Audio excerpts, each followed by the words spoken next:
일부 얌체 캠핑족의 알박기를 근절하기 위해서 지자체가 칼을 빼들었습니다. 방송 이후 얼마나 달라졌는지 그 현장을 다녀왔습니다. 최근 경남도 감사에서 여러 위법 사항이 지적된 데다 코로나 이후 어려움을 겪는 마산의료원에 대해 박완수 경남도지사가 진단하고 개선하겠다는 뜻을 밝혔습니다. 나동현 양산시장이 취임 1주년을 맞아 민생 현장을 점검했습니다. 지난 1년 도시 발전에 기틀을 닦아왔다는 나 시장은 앞으로 균형 발전을 이끌겠다고 밝혔습니다. 우리나라 마늘 최대 생산지인 창녕에서 2023년산 햇마늘 출하가 시작됐습니다. 마늘 생산량은 지난해보다 8% 정도 증가해 31만 6천여 톤이 출하될 예정입니다.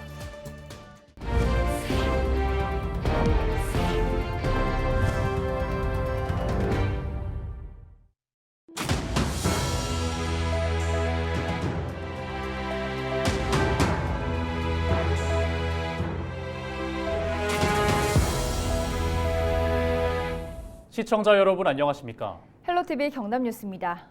지난 헬로티비 뉴스에는 바다가 보이는 명당 자리부터 무료 공영주차장까지 점령한 알박기 캠핑카와 텐트의 실태를 전해드렸습니다.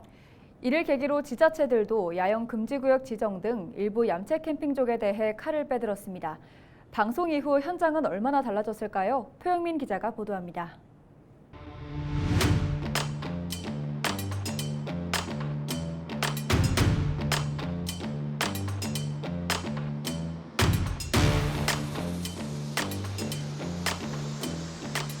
수십 개의 알박기 텐트가 세워져 있던 창원 본포 수변공원. 두 달여 만에 다시 찾은 공원은 사뭇 다른 분위기입니다. 눈으로 보기에도 텐트 수가 크게 줄었습니다. 창원시가 이곳을 야영 치사 금지 구역으로 지정하면서 낮에만 텐트 설치를 허용했기 때문입니다. 만약 이를 어길 경우 최대 300만 원의 과태료가 부과됩니다. 야영 금지 구역으로 지정되면서 황급히 텐트를 철거한 흔적들이 곳곳에 남아 있습니다.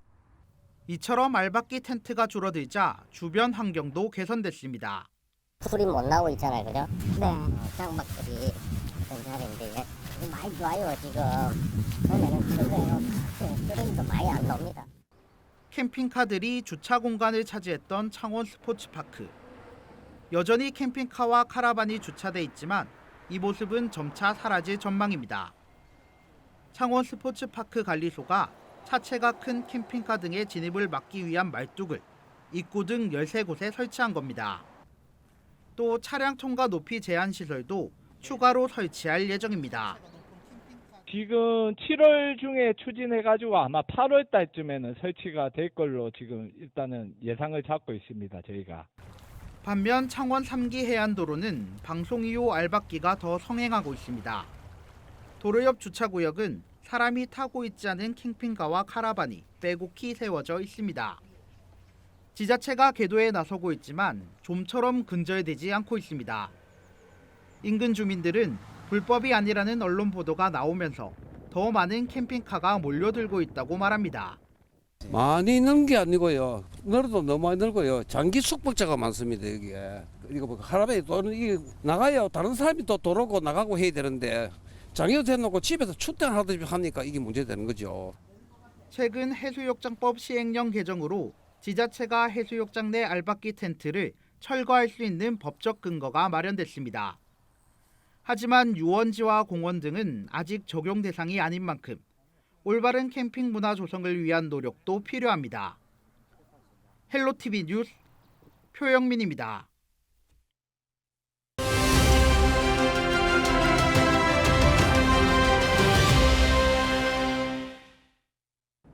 민선 8기 지방자치단체장들이 취임 1주년을 맞아 기자간담회를 연이어 열고 있습니다. 먼저 박완수 경남도지사의 간담회 내용을 보도국 김수정 기자 연결해서 들어보겠습니다. 김 기자, 어떤 이야기들이 나왔습니까? 네, 간담회에서는 경상남도의 산적한 현안과 주요 정책에 대한 이야기가 오갔습니다. 먼저 지역 공공병원인 마산의료원에 관해 짚어보겠습니다. 마산의료원은 최근 경상남도의 감사에서 행정 업무에 여러 지적 사항이 나왔습니다. 최근 경상남도 감사위원회가 2017년 7월부터 올해 1월까지 마산의료원이 수행한 업무 전반을 살펴봤더니 감염병 전담병원 운영 지원 사업 지원금 신청 업무가 부적정한 것으로 나타났습니다. 감염병 전담병원으로 운영하기 위해서는 시설이나 장비 등의 비용을 국민건강보험공단에 국비 지원 신청해야 하는데 4차례 신청하지 않아 재정 손실을 입혔다고 도 감사위는 봤습니다. 또 직원 채용 절차를 제대로 지키지 않았거나 성희롱 신고를 받고도 재발 방지 대책을 수립하지 않았던 부분들이 지적됐습니다. 위법 사항은 조치하더라도 코로나 상황에 앞장섰던 지방 공공의료원을 이제 제대로 살펴봐야 할 텐데요. 많이 알고 계시듯 마산의료원은 경상남도의 코로나19 전담병원이었습니다. 그런데 최근 코로나의 세계적 대유행이 끝나고 어려움을 겪고 있는 상황입니다. 병상 가동률도 저조한 데다 외래 환자도 코로나 이전 수준을 회복하지 못하고 있습니다. 공공의료 붕괴 위기라는 지적이 있는데 대안이 필요해 보입니다.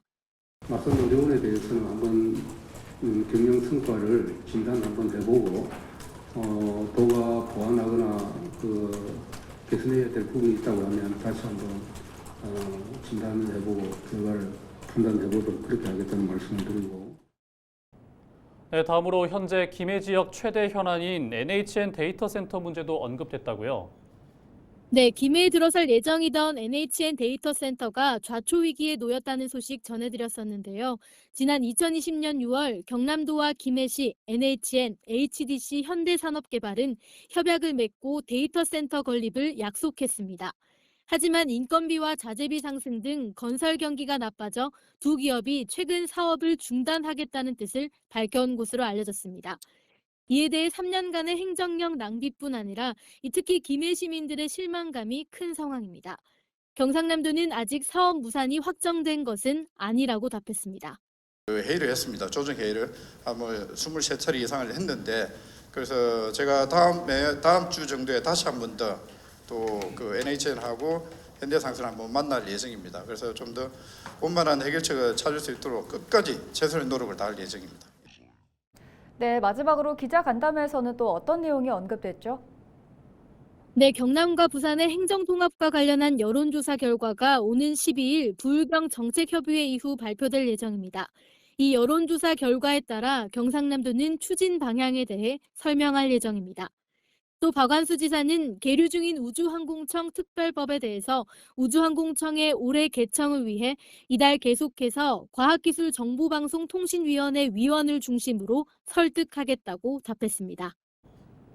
네, 여기까지 듣겠습니다. 지금까지 보도국의 김수정 기자와 함께 박완수 경남도지사의 취임 1주년 기자간담회 내용 짚어봤습니다. 다음 소식입니다. 민선 8기 양산시정을 이끌어온 나동현 양산시장이 취임 1주년을 맞았습니다. 지난 1년 양산 발전에 기틀을 닦는 데 노력해왔다는 나동현 시장은 앞으로 남은 임기 동안 동서간의 균형 발전을 약속했습니다. 권정숙 기자의 보도입니다. 동부 양산의 거점 문화 체육 공간이 될 웅상 센트럴파크 부지입니다. 규모만 축구장 14배에 이르는 크기로 공연장을 갖춘 체육관과 공원, 광장 등의 공간이 조성 중입니다. 현재 전체 공정률은 10% 정도. 2024년 완공을 목표로 진행되고 있지만 추진까지는 순탄치 않았습니다. 사업 계획이 변경되고 문화재가 발굴되는가 하면 사업지 인근의 송전탑과 고압솔로 처리, 도시계획도로 개설 등 과제가 불거졌기 때문입니다. 하지만 최근 송전탑과 고압솔로 지중화, 공공기여 방식으로 도로 문제를 해결하면서 속도를 내게 됐습니다.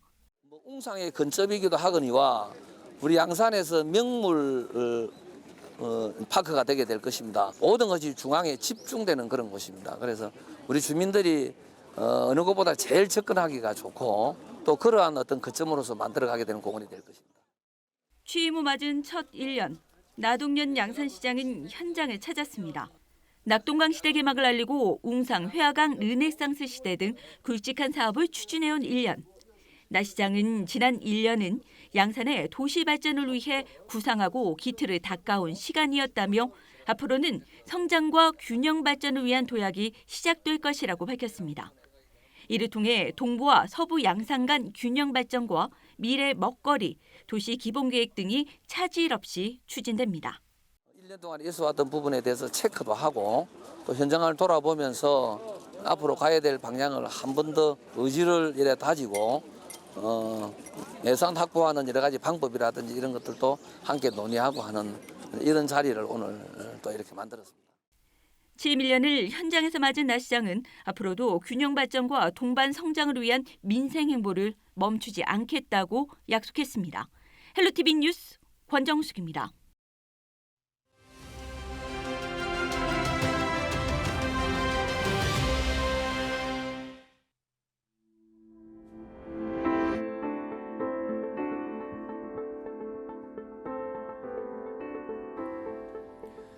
(7월에) 문턱을 넘자마자 숨이 턱턱 막히는 찜통더위가 이어지고 있습니다. 지난 주말 일부 지역은 한낮 최고 기온이 35도까지 올랐습니다. 따뜻하고 습한 공기까지 유입돼 체감 온도는 더 높았는데요. 온열 질환자 역시 속출하고 있습니다.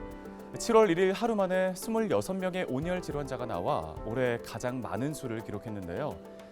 지난 5월 20일부터 이달 1일까지의 누적 온열 질환자는 245명에 달하고 사망자도 2명이나 발생했습니다.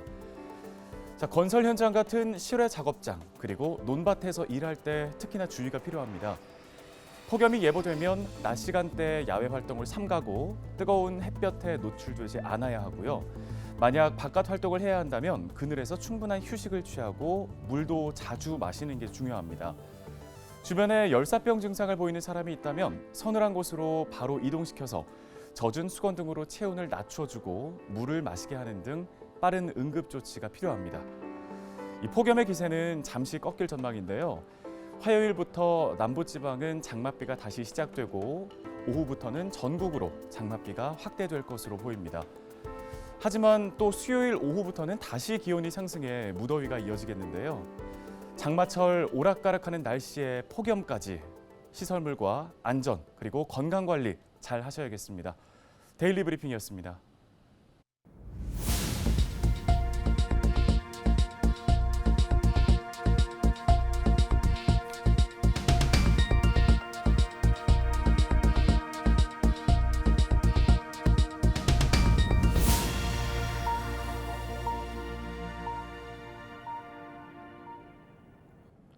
우리나라 마늘 최대 생산지인 창녕에서 2023년산 햇마늘 출하가 시작됐습니다.